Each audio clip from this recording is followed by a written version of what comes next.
Hi, I'm Scott Britton from Superchips, and I'm here to show you how easy it is to install a Superchips Flashpaq in this 04 F-150.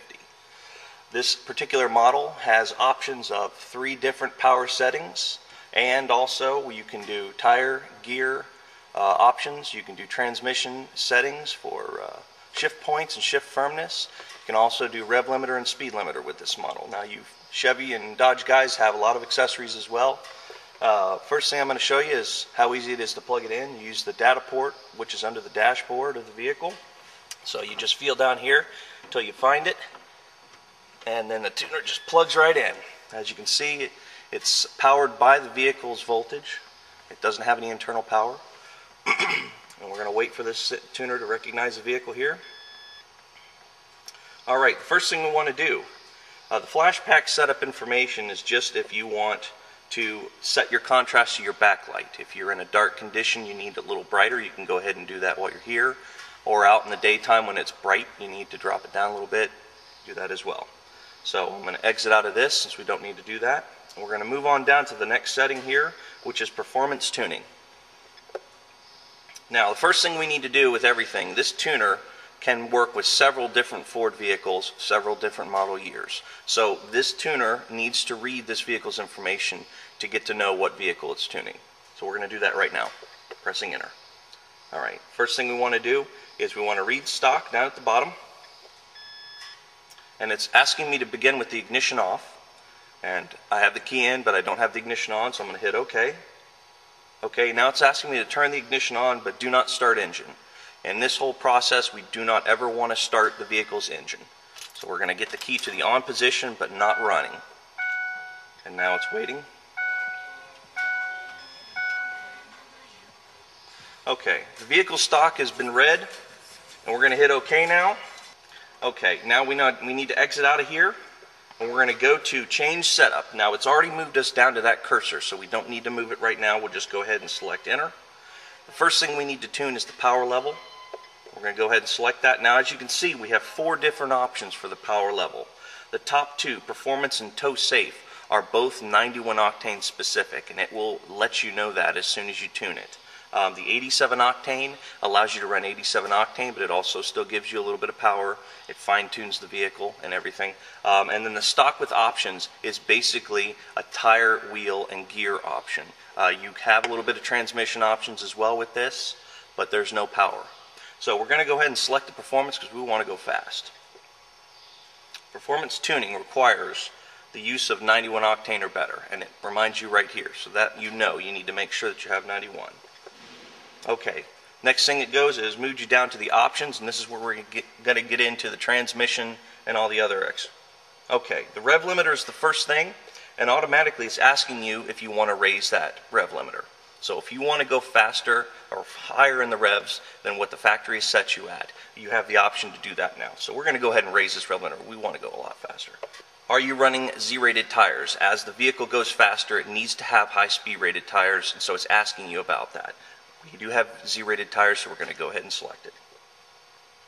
The speed limiter now is next. If you want to raise the speed limiter over what the factory has set you, you want to go faster than that, you can do that. It's already allowed you to go to the raise setting. If you don't want to do that, you just select next, and it'll put you to stock. We're going to go ahead and go higher. And save that. The next thing is axle ratio. If you've gone and changed your rear gear ratio, this is the option that's going to correct your speedometer and odometer. Now I'm going to show you how high this actually will go. We've gotten this model to where you can go all the way up to 513 gear, and that's pretty tall gear. So if you want to go that way, you have the option now. So we're going to save that. Okay, tire selection. If you've gone with bigger wheels and tires, you now have the option of correcting the speedometer as well with that and the odometer. This particular vehicle has 31.25 inch tires, and this tuner will adjust by 0.25 of an inch. So we're going up by 0.25 each increment until we get to 31.25. There we are. We're going to save it. Alright, wide open throttle shift points. We have the ability to adjust the wide open throttle shift point to raise it or keep it stock. If you'd like to do that, you can basically raise it by 1 mile an hour or 100 RPM up to 5 miles an hour and 500 RPM. So we're going to go ahead and bump it all the way up. 5 mile an hour more than stock and 500 RPM over stock. Save that information. 2 to 3, we're going to go ahead and do the same thing. This one goes all the way up to 10 mile an hour and 500 RPM. And 3 to 4, we're going to also do the same. 10 mile an hour and 500 RPM.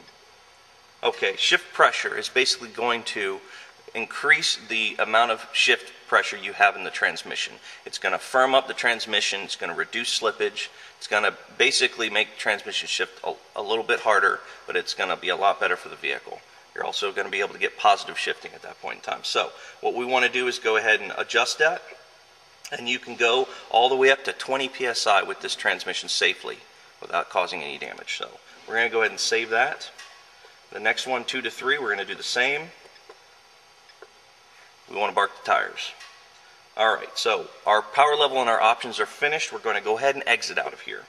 The next option is to view the settings, and it's probably a good idea for everybody to do that just to make sure that you got exactly what you wanted set into the tuner. If you want to change at that point in time, you have the ability to remember which one you wanted to change, just go back and change it. So we're going to go ahead and enter that.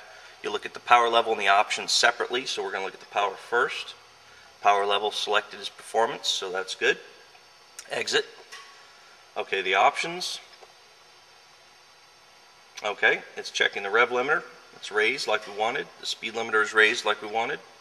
Axle size ratio is 513, like I said. 31.25 in the tires. 1 to 2 shift is up.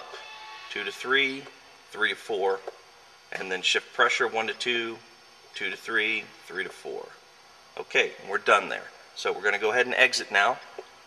It already moved us down to program the vehicle, so I'm going to go ahead and select that. Will the vehicle tow or haul 6,000 pounds or more? This basically is, you cannot tow anything in the performance setting. So if you do select yes for this, it's going to automatically move you down to the next setting, which is tow safe. So I'm going to select no because we're just going fast with this vehicle. I'm building files right now. Okay, one last chance. Do you want to install the performance setting or not?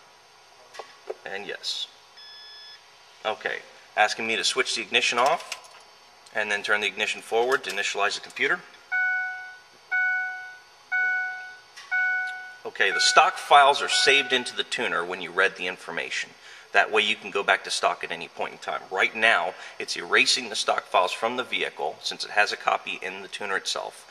And it's now building the files, as we can see, for the performance setting. And you can see how fast it's going. It takes literally 5 minutes.